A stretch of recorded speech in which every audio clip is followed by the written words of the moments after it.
Hey onesies, Josh Williams here with another bonus episode of the One Man Podcast for you. This episode, my guest is Bob Blumer, Chef Bob Blumer, TV personality Bob Blumer, celebrity chef Bob Blumer. He's actually just a super cool dude, guys. He was the host of 3 different shows on the Food Network, the Surreal Gourmet, Glutton for Punishment, and World's Weirdest Restaurants. He's got a new book out called Flavor Bomb, which is absolutely outstanding.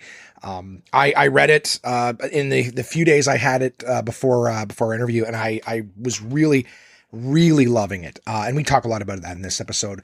We have a fun chat. I got to be honest with you, I was a little intimidated, only because of just his accolades and his accomplishments, and kind of one of the bigger guests that I've had on the show. So I was kind of like nerding out a little bit at the beginning.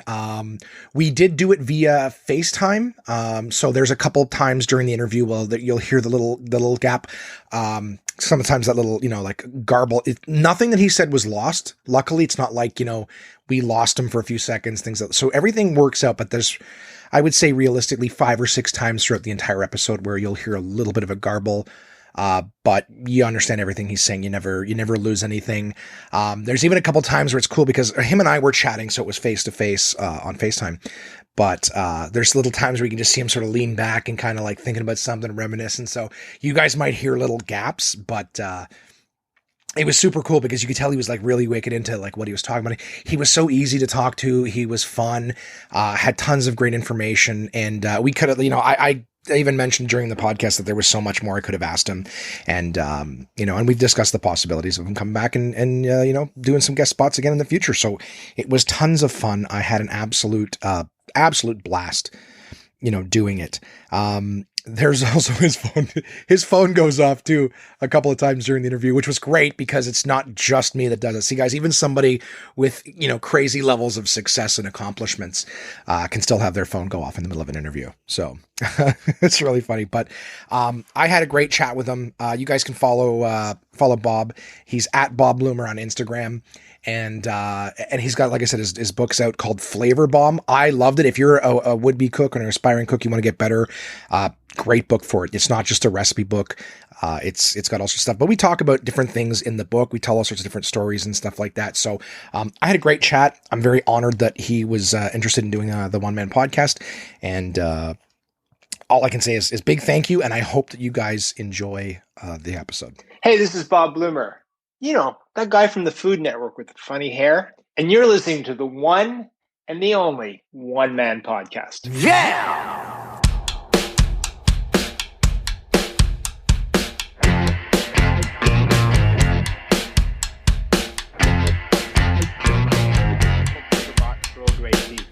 Is that how you pronounce that? Bergamot? Don't ever look to me for pronunciation. Okay. I was reading the book and you were using several words that I'm like, okay, I've heard this. But judiciously, I believe, is one that's in there, a reasonable amount. And then you used surreptitiously, I believe. Is it surreptitiously?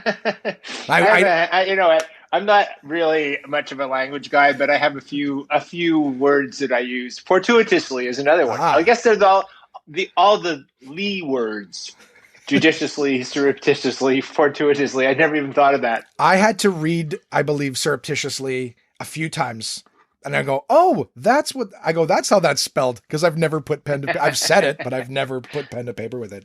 And then his juxtaposition is in there as one, or juxtaposed. Oh, that's one of my favorite ones. Because that's the definition of surrealism is natural objects in unnatural juxtapositions. So things you'd expect or you're accustomed to seeing, but not in the combinations that you're seeing them in. Yeah.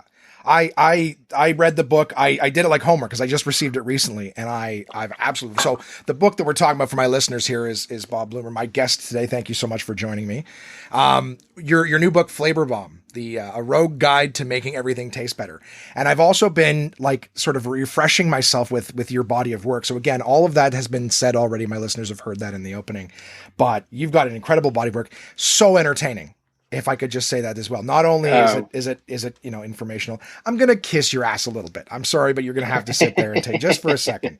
But you've had 3 amazing shows on the Food Network and fun, different concepts for each one of them, which is great.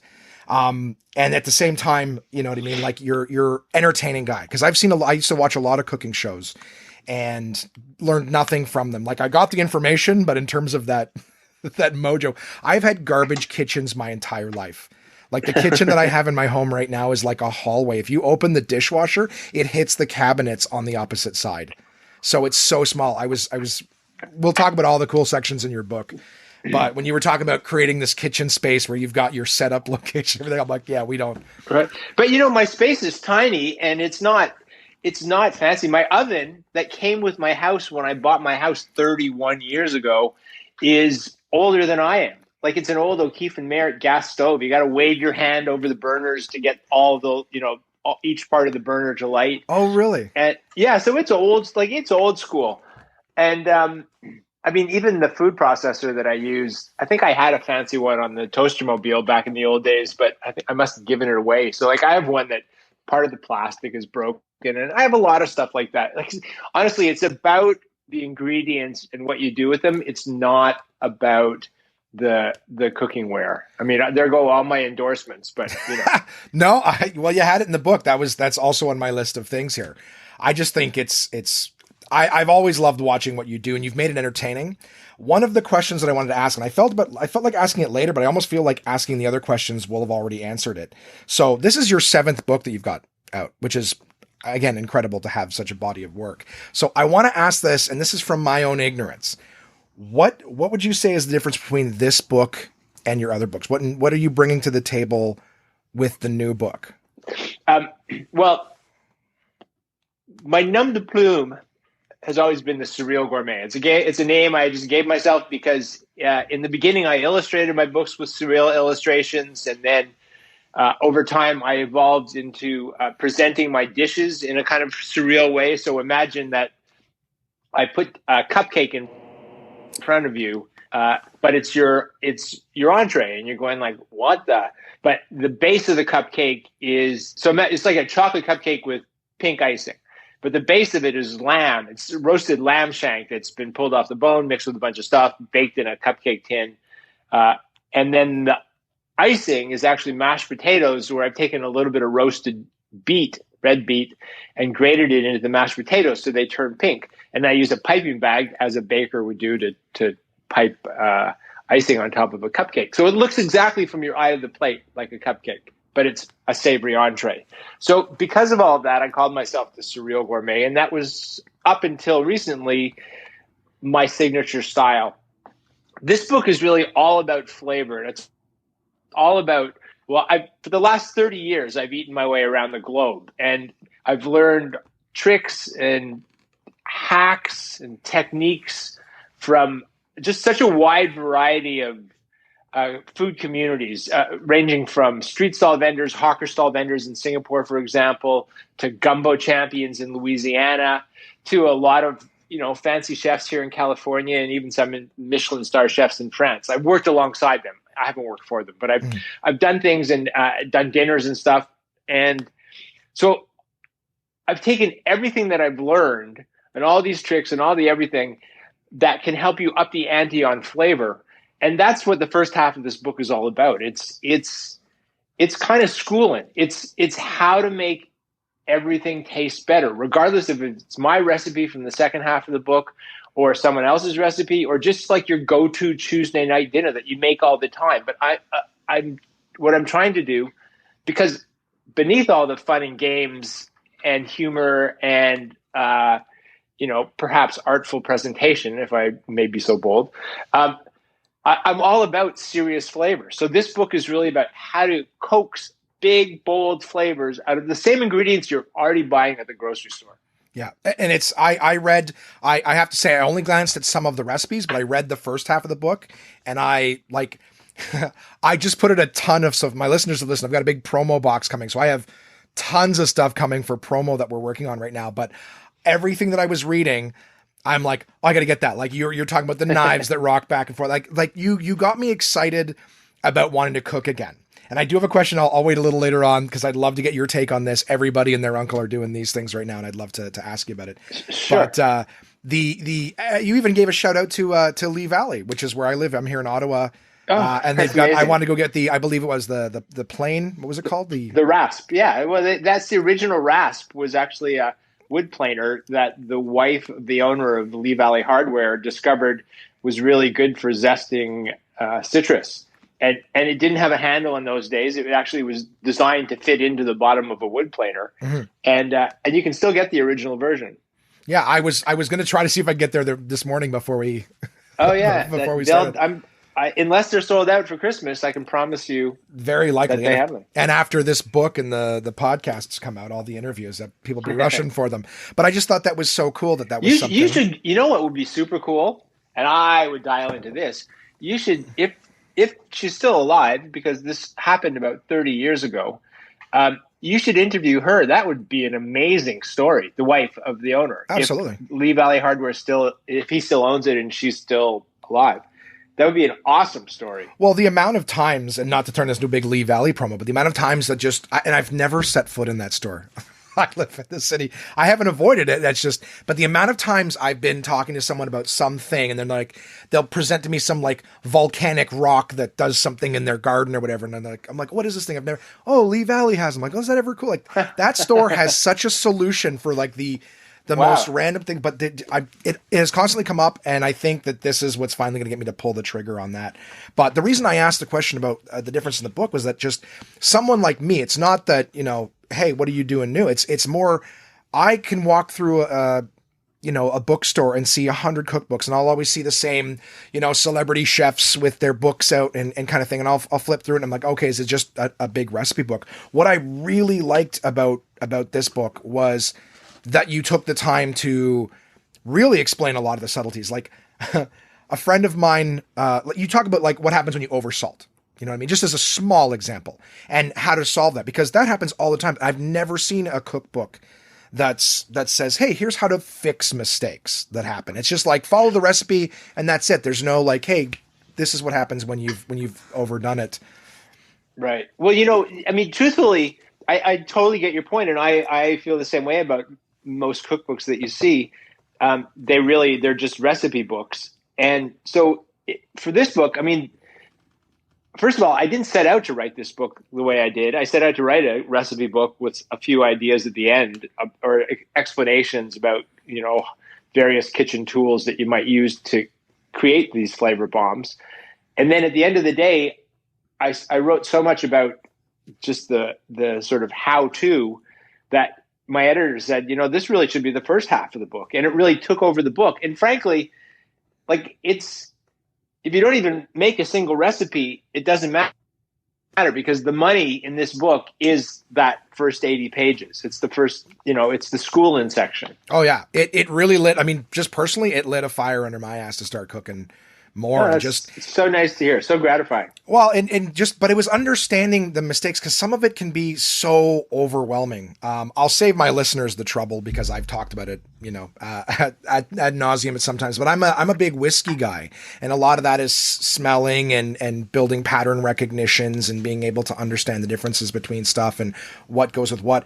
So reading all that in the books, like how you laid it out, made it very easy to understand, kind of like, oh, okay, so adding this to that can kind of, balance things out. You referred to it brightness, adding some brightness at the end of meals and things like that.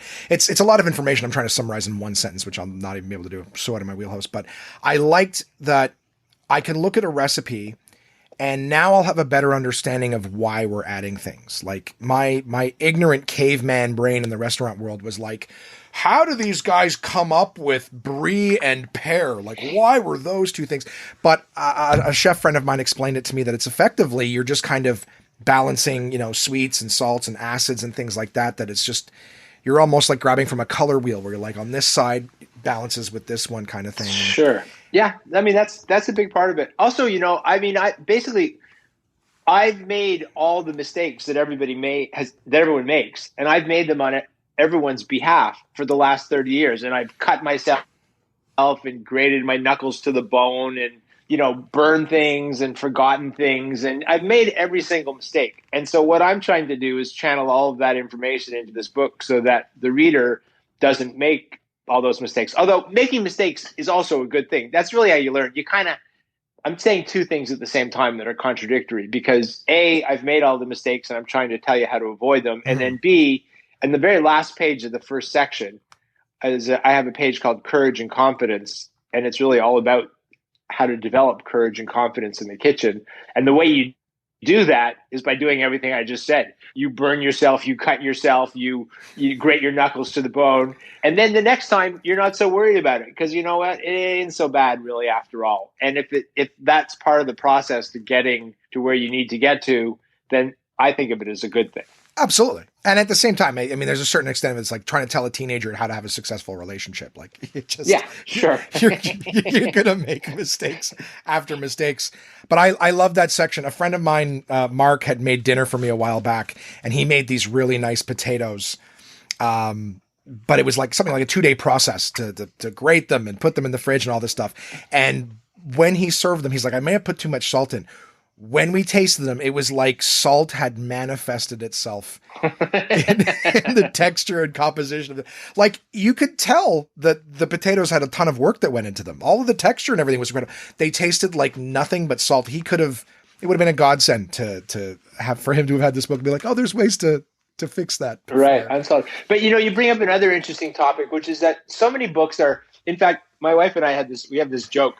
I was thinking when the pandemic started, that it would be great to create a sort of fundraising cookbook and would solicit recipes from all of the big famous chefs. But it would be all those recipes that are needlessly or were considered in the past to be needlessly complicated.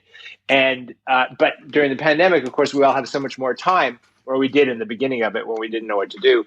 And so I was going to call the book On Day 2. So on day 2, here's what you do.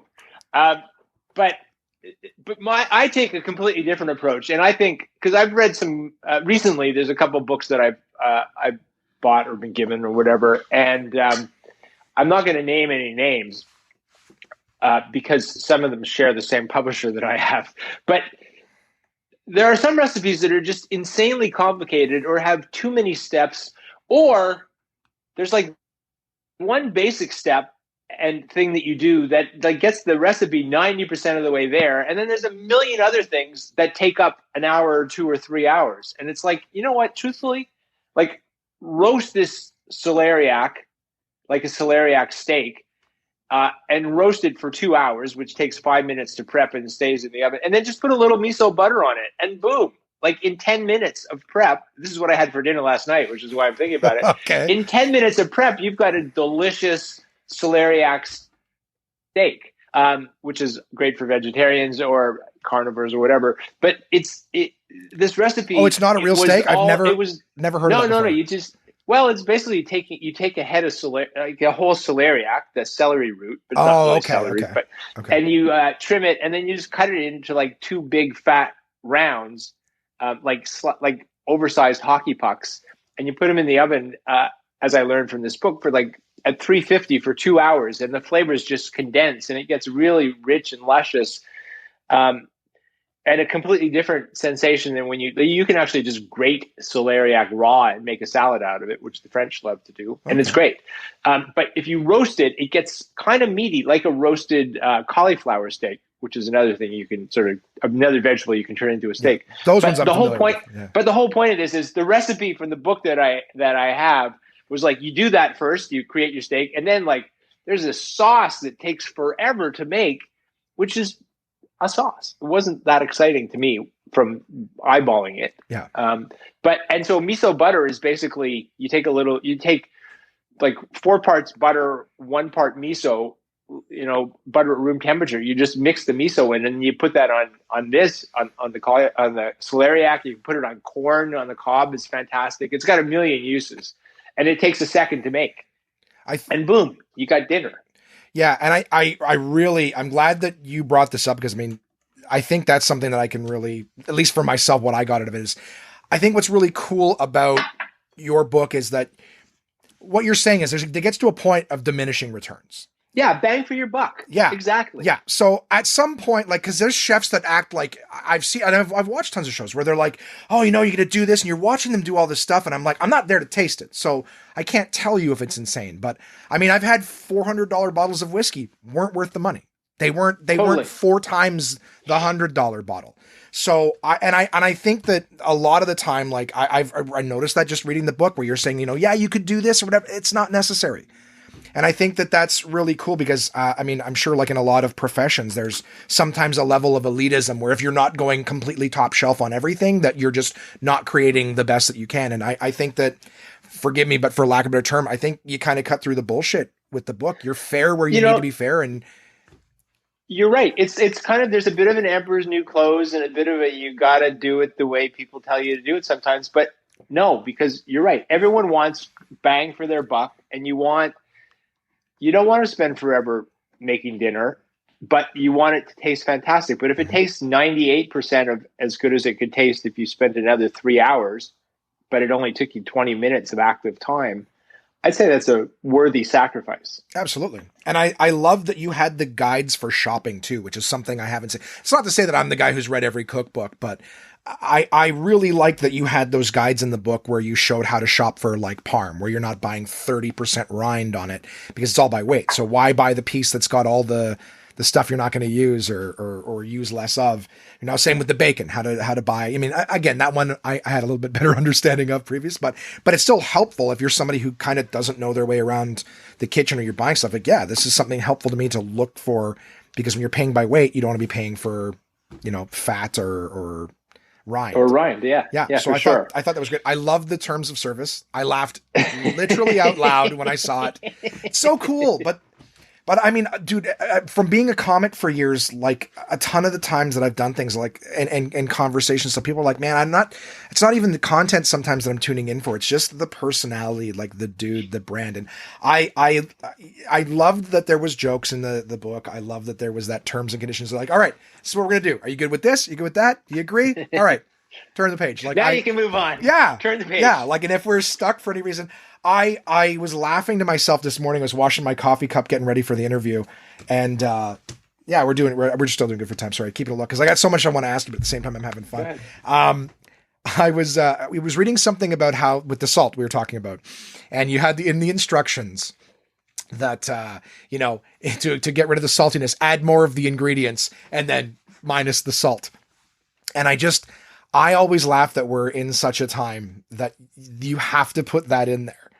You know what I mean? It's like, okay, how you fix it. You just add more of the ingredients, and then someone will add more salt. Well, you didn't tell me not to.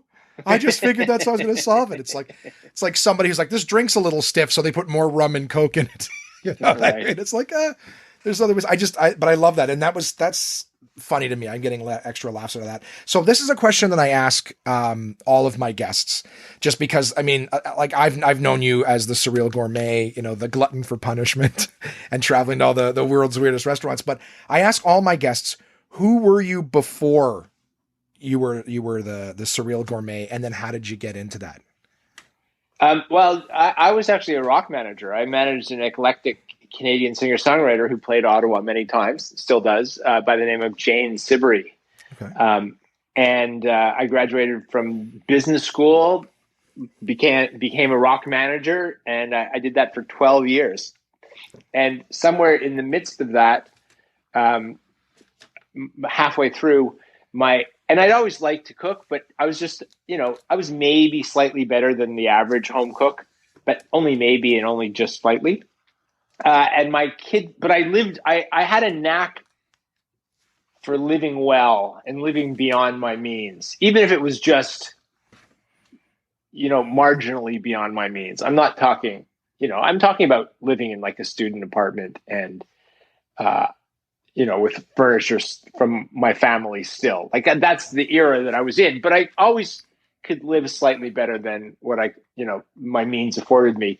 And my kid sister moved into her first apartment out of college. And as a gift to her, I cobbled together a little scrapbook and I put the 6 recipes I knew how to make.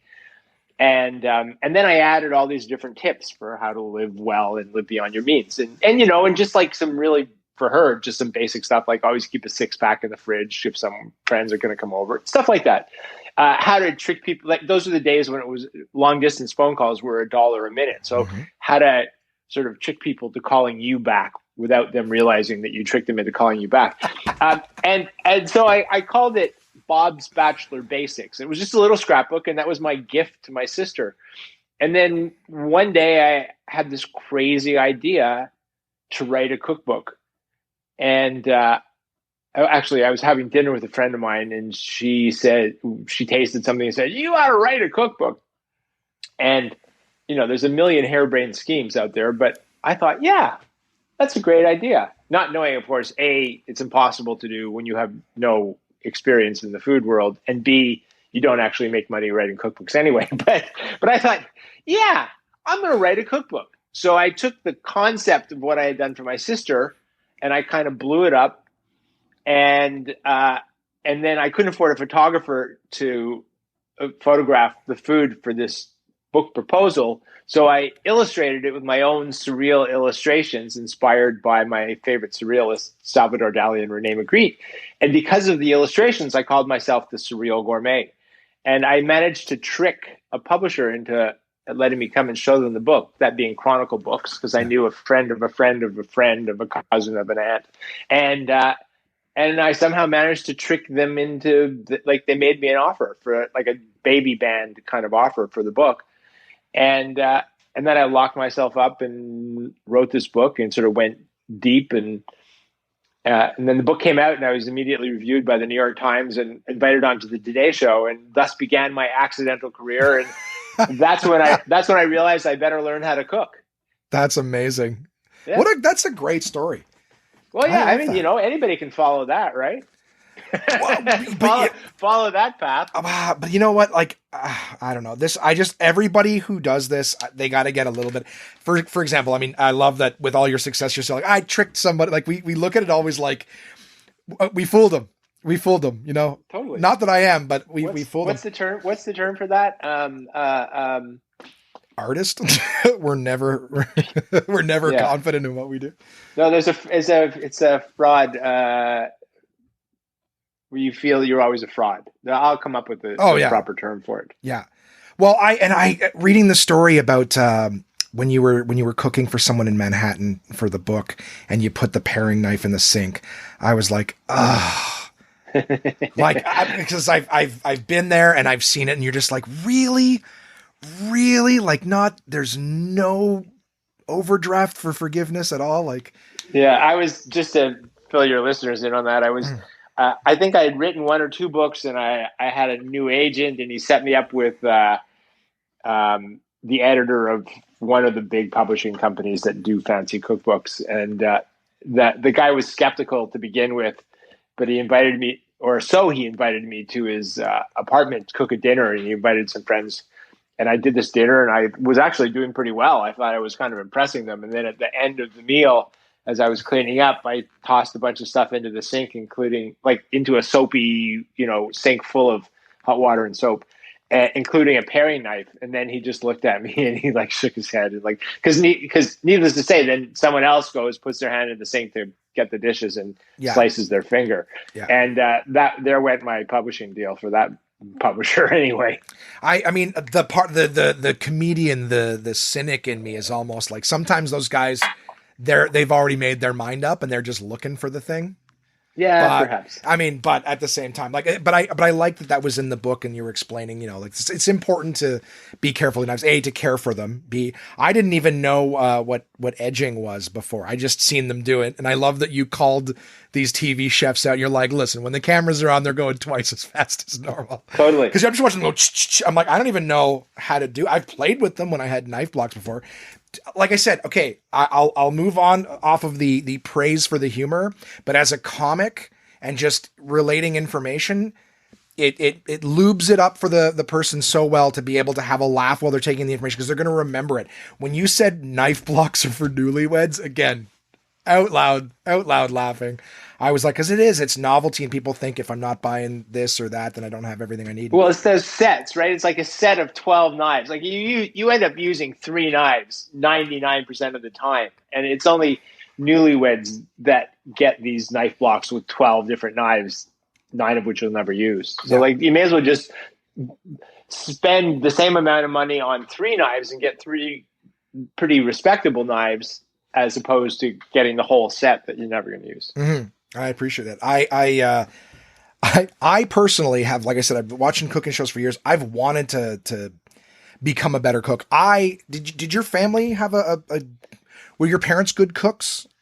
It's a funny story. I was a super fussy eater when I was a kid. Like between the ages of 10 and 14, I lived on nothing but iceberg lettuce and tomato sandwiches on white toast with butter. That was it. And I used to make it myself. And I thought my mother was a terrible cook.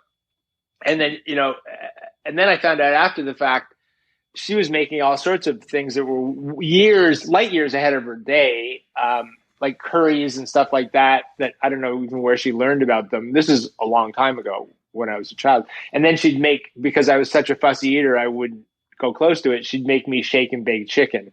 And so I thought that's pretty well all she could make. And then after she died, family friends sort of told me about some of the amazing dinners she cooked. And I realized she was. But it didn't really influence where I ended up being. I think where I ended up being was more of in a place where I recognized that food is like art and you can combine things and create flavors and also you can use it as a way of elevating your quality of life. And so I just became a student of how to create flavor. I might have been duplicating what my mother did, but it wasn't because I saw her do it. Well, that's good. That's inspiring. My mom was not much of a cook. Not for lack of effort, but just like when you said shake and bake, like that was my mom going top shelf. So like her biggest kitchen tool was the microwave. So that's I actually had an ex-girlfriend at one point. She came over for like Christmas dinner and she was like good natured, I guess, but just kind of like, oh, wow. Like my mom had like a procession of bowls of canned vegetables waiting for their turn in the microwave, like a phone booth lineup. And that's like, that's the big one. That's the Super Bowl, right? Is the holiday dinner or whatever. And it's like, nope, that's we're getting all the vegetables warmed up. So I was concerned. The question that I was getting at is I was concerned that because I didn't have a big wide range of stuff growing up, that there was a lot of things that I just A, had never tried, B, didn't like. So I was always concerned, well, if I want to get into cooking, there's a ton of things I don't like. I don't like mushrooms. I really don't like tomatoes. Not a big fan. I think it's the texture. But I wanted to ask you, this is something I've always wanted to ask a chef, is are there foods that you don't like? I also hate mushrooms to the point where not only mushrooms, but the way you can ruin a meal for me is shave $100 worth of truffles over it. Mm. Like, to everyone else, like getting truffles shaved over your pasta or your scrambled eggs or whatever is like, oh my God, I'm in heaven. For me, it just ruined. Like it was great before, and now you've just ruined it. Yeah. I don't know why. It's the taste, the smell, and the texture of mushrooms that I don't like. But professionally, I've eaten all sorts of things from balut, which is a partially formed duck embryo in the Philippines, to squirming killer bee larvae in Japan. I've eaten a lot of crazy shit, but when I'm shooting my shows and somebody hands me something that I wouldn't normally eat in real life, I just turn around and imagine that there's a lineup of 100 people behind me who all want my job. Right. And I go, oh yeah, I'll eat that. Yeah. No, that's because I was going to ask you, how do you plow through, just mind over. Like you must have seen stuff like Fear Factor and been like, just fucking eat it. No, it's true. I can see that. Yeah. But as a go-to meal, I still like, pan-seared fish on some nice greens. Like, my food is just clean and simple as a general rule, but every once in a while it's nice to push the envelope. Oh, absolutely. And like I said, there's ways to get past it. I like the job thing is a great one. Cause for me, if I'm sitting there, I'm like, someone made me a nice meal. They put mushrooms. I'm like, just sort of, but I'm like, but I still can't sometimes just that gag reflex was, I'm like, stop it. but you can't. For me, I'm one of those people who genetically cilantro tastes like soap. And I don't know. You try to tell someone they think you're just being fussy. And I'm almost like, take a cheese grater and grate a bar of soap over the food and then just eat around it. It's not possible. Like so tell them I'm not being picky. That's what it tastes like. And that's, well, it's scientifically proven. I think I just made that up, but I mean, it's like acknowledged that like 5 or 10% of the population thinks cilantro tastes like soap. Are you one of the people who it's a love-hate thing? People like it's either I love it. I love it. I do love it. I mean, I love one of the things that I talk about in my book, and I didn't really talk about it in this way, and then I've realized it recently as I've been talking about the book. But there's a bunch of things that I present, a bunch of ingredients that are really like they cost pennies or dollars, loonies at most. Things like fresh herbs, fresh parsley, fresh cilantro if you like it, fresh mint, fresh chives. Also fresh citrus, so lemons, limes, oranges, and the zest that is attached to them that comes for free. Mm-hmm.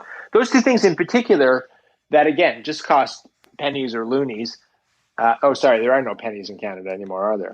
You kids remember pennies, don't you? Yeah.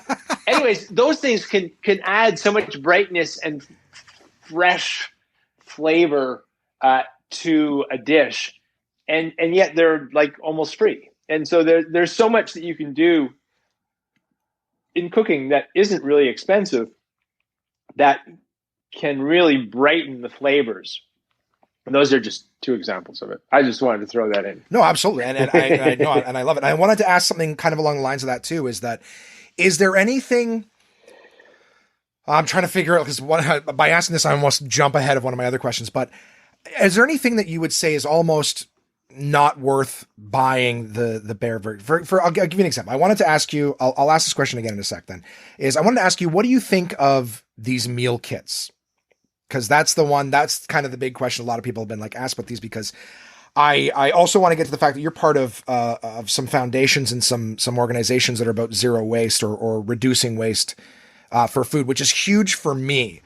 Because I'm not interested in wasting personally. And one of the things that I kind of like about these meal kits is that they kind of portion. Now, I don't know how they're doing it on the back end, so they could be 10 times worse in how they're doing it. But in terms of what I get at the door, having the right portions for meal is nice. So I wanted to ask your thoughts on that. Part 2 of what I was trying to get at is I've also had meal kits where they send me tomato paste and, an onion and a little sack of spices and this and that. And all they're getting me to do is build a basic tomato sauce from scratch. So I guess the question, so I'm kind of like, ooh, look how fancy. I'm like, I could have bought a jar of Classico for $2 and it wouldn't have cost me $11 per portion. But it's just almost like the pizzazz of like, look, you made it. I'm like, yeah, but I didn't want to. I could have boiled these noodles and dropped the sauce in it. So I guess like I said, you ask a lot of really good questions there. So I'll pick the one I want to answer. Sure. And that is that, first of all, I've actually never ordered a meal kit or seen one. I mean, obviously I know what they are, but I've never used one. So I don't have any practical experience. And they're great. I do believe they're great from a food waste perspective. And there's no question that I don't think there's a lot of waste on the back end, because otherwise they're not going to be making any money. But I will say that from an environmental perspective, there's an awful lot of plastic that arrives at your door and packaging. Mm-hmm. And that's, a whole other story. That's not food waste, but it's waste. But the real thing for me is that if you set your kitchen up, here's the bottom line. I can make a fresh pasta from scratch in less time than it's going to take you to unpack your meal kit. Right. And here's the reason. Because I have my kitchen set up so it's always in a ready state of alert. Like, I don't have to, when I walk into my kitchen, I've got my most used tools right in front of me. I've got my cutting board in a spot where it always is. It's got a bit of a light on it, so it's, I don't have to do anything there. I've got my dish towel hanging right beside where my cutting board is. I've got all my tools. So I walk into my kitchen. The second I'm in my kitchen, boom, I'm cooking, right? I pull the stuff out of the fridge and I'm cooking. Yeah. And then the second thing is I cook, my style of cooking is like I make shit fast. Like I'll make breakfast from start to finish in like 3 minutes. Like I really will. In fact, I have this stunt. It's on my website, which is bobblumer.com, by the way. Do it. It's on my website somewhere in videos. And I hand someone a can of SpaghettiOs, and then I have all the ingredients to make a fresh pasta from start. And I beat in the time it takes them to warm up, to open the can of SpaghettiOs with the can opener and heat them up to the point that they're bubbling. I have finished a fresh pasta from start. I've shared that video several times this week. I loved it. Loved it. So it's really like, and that's a bit of it, obviously an extreme example, but making scrambled eggs with a little grated cheese and some herbs and a little, maybe you start with like olive oil, dice up a garlic and a shallot, put that in, maybe cut a piece of bacon crosswise, throw that in, like 3 minutes for all that, for the bacon to render and the fat from the bacon to cook the garlic and the shallot. And then you just throw in the eggs and some herbs and scratch it up, like just move it around in the pan for two seconds because the pan's already hot from everything. In fact, often I'll turn the pan off at that point and let the scrambled eggs just sort of cook in the ambient temperature of the pan, which is hot. And I started by putting a piece of toast in the toaster, and like by the time the toast pops up, my eggs are done. So there's a lot you can do like that. And if it's not that fast, it's 20 minutes instead of 4 minutes or whatever. And so for me, cooking, and by the way, I do that for myself when I'm eating alone, because a lot of people say, well, yeah, I don't want to start cooking all by myself. It's a headspace. And if you get your head into the space of, I can set my kitchen up in a way that it's efficient, so I don't have to spend time setting things up before I cook. And then I can have the kinds of ingredients in my fridge or my larder, my pantry, or in the freezer that are all good to go. So I have lots of options, and I can be spontaneous about certain flavors, right? Adding certain flavors and building some quick very fast layers of flavors. Once you wrap your head around that, and I think that ultimately that is a bit of a subtext for the first half of my book. Once you wrap your head around that, you can make meals really, really quickly from scratch, and you don't need to buy the meal kits. Absolutely. Well, and that's what I liked about it, was because I remember I got a couple, Black Friday free kits. So I tried a few of them because, like I said, I wanted to kind of get back into cooking, but a great comic from out west has a bit about, going to the groceries. You try a meal that you love, and then like you're at the grocery store trying to reverse engineer tacos and buy all the different things and, Sure. and quantities, so that was something that I really respected about the first part. It's not just like, hey, here's how you make it. Because again, a lot of cookbooks, just here's the ingredients, you need this, you need that, and then go make. Well, you're like, well, what about all these leftovers that I now have? So you address that by offering solutions, by creating oils and things with leftover herbs, some of the, basically creating your own like little butter stock cubes where you're just like, yeah, take that, freeze it, throw it in the pan. I'm not trying to give away all the secrets. Buy the book. All right, buy the book. You're not getting all the answers. But it's a lot of really cool ways that made me more comfortable with wanting to go out and buy these ingredients to make stuff at home, because now I have a solution to the waste. And at the same time, it's not just like, oh, I'm throwing money away because I bought, 80% of it's going to go to waste. I don't need it for this meal. Right. So, well, here's a really good example. This is right along with, well, it is actually herbs anyway, but it's right along with the using citrus and fresh herbs. And that is, once a week, I'll make an herb sauce. So I'm always buying, like, again, mint and cilantro or parsley or whatever. And like halfway through the week, when I'm not going to use all that up, I take all the leftover herbs, I throw them in my blender.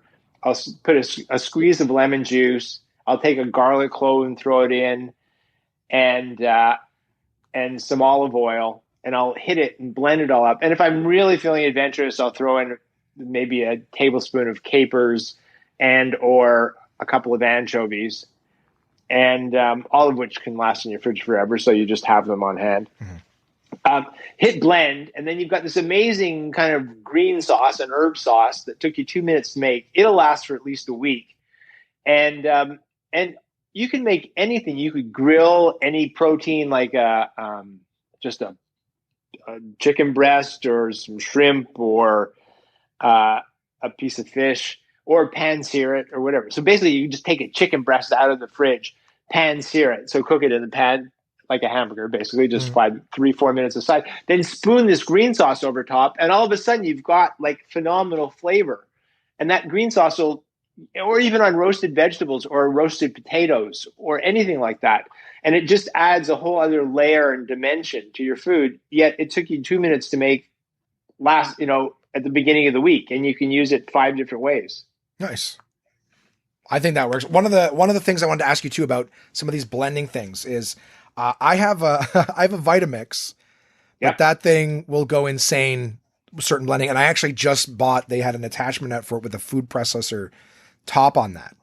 Yeah. So now I can, and it's limiting the speed and everything like that. So there's value to both, right? Like if you just need a basic blender or anything like that, like do you use any of those kind of things? Or are you like strict food processor for some of the blending? No, options? I have a blender because you can't make a frozen cocktail with a food processor, and frozen cocktails are very important. Yeah. No, there's certain things that blenders work better for, and then certain things like a pesto that you can't use a blender for because you need to put in way too much oil to get it all blended up. Like a food processor kind of chops or finely chops or almost purees things, but a blender and it can do that from dry ingredients. Right. A blender needs liquids. And so if you're not putting it in, which is why it's great for cocktails and frozen cocktails, but if you're not putting a significant amount of liquid in, it won't do its job. Okay. So I just bought a blender for $40. I actually bought a beautiful, old school Osterizer blender, new, modern version of it, but for like $40 or $50 online. That's awesome. They're not expensive. And you can even get old ones. I used to have an old Osterizer blender that I bought at a garage sale for $20. It worked perfectly. Yeah. And that was another section of the book that I left. You said a little section of just things you can get for the kitchen under $15. Like another thing I enjoy, just every, a section on, great uses for your phone in the kitchen. You know what I mean? Again, this book is really, it's the distillation. Don't mind my phone. No, it's okay. There was a 90% chance that would have happened on my end. I'll just wait till it goes. Telemarketer. Oh, is it okay? Fair. I was trying to protect someone's number potentially.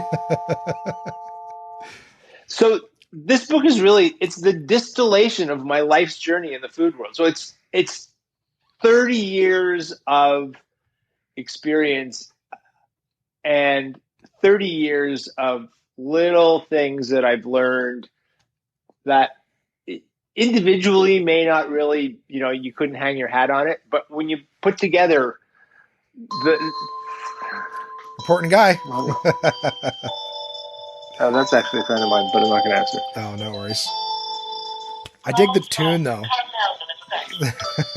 It's like a little Christmassy. I mean, it's Christmas season now, but it's always like that. Busy man. Again, it makes me more grateful to have your time. You were saying, yeah, it's basically all of the stuff that you've learned and that you're sharing with us. Oh, yeah, and so individually, none of the tips that I give you are enough to hang your hat on for a book, but collectively, from my 30 years of traveling the world, I've learned so much stuff. You put it all together in one section of a book, and if I may be so bold, there's a lot of useful information in there. It was great. Like I said, I've spent probably the last 15 years, I've been more interested in getting out of the things that I, have a dislike for and widening my horizons for food, but also wanting to cook more. It's intimidating. It's really intimidating because like you're talking about temperatures of meat and different heat levels and everything like that. And this kind of taste and that kind of taste. So, I mean, I guess for me, because I grew up without something who was cooking a lot. So for me, it's intimidating to be like, well, I'm going to buy this $40 steak and I'm just going to throw it on fire and hope I don't fuck it up, for lack of a better term, right? And again, someone in the arts and entertainment in Canada, it's like, yeah, we don't have money to throw around on steaks. Shouldn't have bought the steak if I was going to get it right. You know what I mean? But at the same time, to mess it up is like a disaster. So it's intimidating. So to be able to sit down and look at something where it's kind of like it's being fair, it's the right information, it's not pretentious, right? Because you can lose me. If you make me feel like I don't even belong in this world, why did I open up this book? You know what I mean? That's the part where I'm like, okay, I'm checked out. At no point did I feel like I'm walking down a road that I shouldn't be on. You know what I mean? Right. Go back and read the beginner's cookbook or watch a YouTube video. No, this was like, no, this is I'm getting the pro insider information, and it's accessible is the word that I'm looking for. It made it fun, and it made it accessible, which I think is important for anything that's trying to convey information of any kind. Right. Well, thank you. I'm glad that it's resonating. Oh, absolutely. And I just wanted to, I know we're getting close to our hour here. I wanted to ask you about the I guess, foundations, we call them, or at least the initiatives. You have the Second Harvest and the Love Food, Hate Waste. I'd love to know more about those if you don't mind sharing them, because that's important. Sure. Well, so I've been an ambassador for Second Harvest for about 10 years. And Second Harvest is a really interesting organization. It's now a national, it started off in Toronto, but now it's national. And it started, I'm going to say about 20 years ago, if not more. And it's they rescue food that would otherwise be thrown out for the most part, and they rescue it from anywhere from big catering organizations to places like the food terminal, and even producers who might mistakenly label something or whatever. And so they get all the food for free. They pick it up, they warehouse it, turn it around within 48 hours, and then deliver it to somewhere between 300 and 400 organizations that either repurpose the food as meals or just distribute it.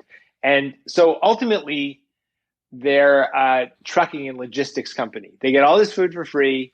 They just have to collect it, which is a big task. But I mean, they collect it, they turn it around and deliver it. And consequently, it only costs about 50 cents a meal to feed somebody because it's just in the trucking and logistics. Mm-hmm. The food itself was free. So it's an amazing organization. There are variations of that organization all over the world. It's not a new concept, but they do it exceptionally well. And they've been expanding, and it's certainly during the pandemic, there are more and more people who need just an extra helping hand right now, and they've risen to the occasion. So I'm really proud to have been part of that organization for the last 10 years. And then Love Food, Hate Waste is a national Canadian zero waste initiative, and here's the easiest way to describe what they're trying to do. 10 years ago, if you exited a grocery store with 6 or 8 plastic bags, you wouldn't have thought about it for a second, right? It's just what we did. Yeah. Went to the grocery store, they gave us plastic bags, we left. Now we determined that that's bad, and that the billions of plastic bags are being thrown into the landfill every year. So now we're in the habit of bringing reusable bags to the grocery store. And so the same phenomena of waste and filling landfills has existed with food waste. In other words, we tend to not think about it and just waste food, little scraps, that last eighth of an onion and stuff like that. And only recently have we become aware of the fact that though all that extra food waste that we throw out, and we might put it in the green bin and think we're doing a good job, but the truth is we're not doing a good job. Mm-hmm. We should be reusing it, because so much food, such a big percentage of the food that's produced is not consumed, but it's thrown out. So making consumers aware of the problem is just like it was 10 years ago with plastic bags. The mm-hmm. The first step in the solution is to make people in the country aware of the fact that this is a problem that they may not have even contemplated. And then the second step is providing them with creative uses or creative solutions to the problem. And those solutions are basically like figure out ways to use it up, right? Yeah. Repurpose it, do something else to it, freeze it, whatever you're doing, get creative about it. And as a bonus, you're saving money and, saving landfills and all that. So, and it's not really very hard. You just have to stop and think. And here's how I think about it. I always pretend there's a surveillance camera in my kitchen. And I think, what would people think if they saw me throwing out all this food that's really good? And then I go, oh, yeah, well, I'll just wrap this up and I'll figure out a way to use it. Yeah. So that's what that organization is all about. No, and those are two great organizations. I'll actually put there's ways for other people to get involved in things like that too, right? If I put the links to the organizations. Sure, but you know what? It's mindfulness is really for Love Food, Hate Waste and Zero Waste. It's just mindfulness. That's the most important way to get involved. It's like, global warming is a hard thing to stop in the big picture, but zero waste and reducing your, food waste in your own home, easy peasy. Oh yeah. I think I can't even remember the last number that I saw in terms of like what percentage of food is thrown out. Like it's staggeringly high. It's not like 10% of food, 20%. It's something like 50% of food. That it is. Buy. I mean, not all of that happens in the household. Some of it happens on the farm where they plow under the ugly fruits and vegetables because no one will buy them. It happens in the transportation system. It happens at the grocery store level, but a huge percent of it does happen at home. And that's completely, or not completely, but mostly completely avoidable. Yeah. No, and it's great. So I'm going to look into them myself and see if there's something to do. I wonder if the second harvest would actually, I would imagine they're not taking household extras at things. It's probably they don't. But you can trade with your neighbors. It's about being proactive too. It's don't allow yourself to be in a position where it's Friday and you bought something on Monday and now you realize it's no good anymore. Like on Tuesday, if you don't think you're going to use it, put it in the freezer. Yeah. Or whatever the case is. If you've got herbs, like chop them up with some butter, like mince them up with some butter and then put that in the fridge and you've got an herb butter. Whatever. There's a lot of ways to do it. Yeah. Don't just let it go because you're not going to use it. There's ways to preserve it and things like that. Exactly. And that's in the book. People are creative. They're often frugal by nature. And those are the two things you need to be: creative and frugal. And then and aware. If you're those three things, then you're well on your way to reducing your food waste. Well, what's the phrase that I've got half of in my head? Necessity is the another invention. Thank you. I'm like, I know it. Why can't I? Yeah, necessity is, and that's exactly where it comes from. Like, it's nice to see that there's people. As much as we tease, I tease millennials. One of the things that at least they seem to have going right is that they seem to be more conscious and socially responsible for things like that, which is a great thing to see. Like I actually had lunch with someone yesterday who got mad. She got upset that they put two plastic straws on the table. I wasn't going to use it anyways, but it was just, she's like, ugh, single-use plastics. And she's a friend of mine in her 20s. And I was just like, and she would just, but it was interesting to see because it's something. I don't use straw. The comic in me made fun of her right away. I go, check this out. I've actually taught myself how to drink strawless, and I picked up my glass. Never needed one. Look at me go. And at one point, she had mentioned too, there was vases with flowers in them. She's like, look how long those stems are. Now she was just mentioning how long. I go, can you believe how much useless water consumption feeding a stem that long? Just teasing her, but it's cool to see that. And I hope it's not too late for the newer generations, but it's cool to see that they're actually aware. Like I said, if you thought about it, like if there was a camera on me and all the waste, well, to them, I wasn't even thinking about it, right? I wasn't going to use it, but for them to just see it and immediately it's a different headspace, and it's great.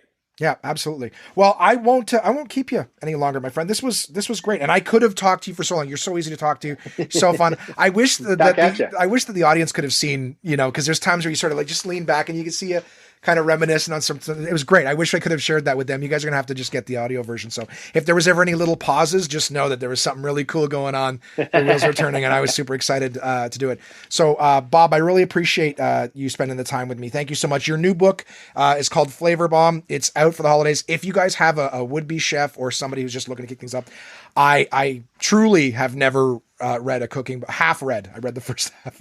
I will be playing with the recipes, but I've never read a book that was so informative. It had hacks, it had some fun stuff, and just teaching you kind of how to go out there and take some chances, right? The Rogue's Guide, right? Do some road cooking. Thank you so much for your time, Bob, especially during the holiday season. Really appreciate it. Thank you for inviting me and for sharing this all with your audience. I really appreciate it. Couldn't be happier to do it. Thank you.